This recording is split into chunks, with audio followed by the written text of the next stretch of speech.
ஒரு ரீப்ளேக் தான் இதான் எடுத்தாச்சு. என்ன இது நியாயமாண்ணா? என்னாச்சு? ஒரு வாட்டி சொன்னால் அது புரிஞ்சிக்க தெரியாதா உனக்கு? என்னாச்சுன்னா இல்லை புரிஞ்சிக்க தெரியாதா? புரியுமே. புரியல. நல்லா கேம் விளையாடுறது வந்து ரிலாக்ஸ் பண்ணதுக்கோசம் விளையாடு, ஆசைப்பட்டு விளையாடக்கூடாது கேம். ஏன்னா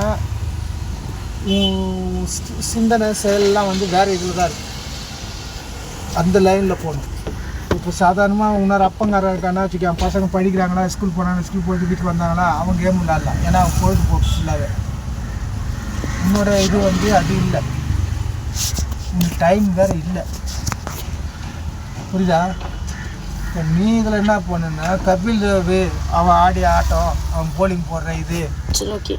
இல்லை நான் சொல்கிறேன்னு கோசம் பண்ணாத. இப்போ என்ன பண்ணுறேன்னா வீடியோ போட்டுருந்தேன்.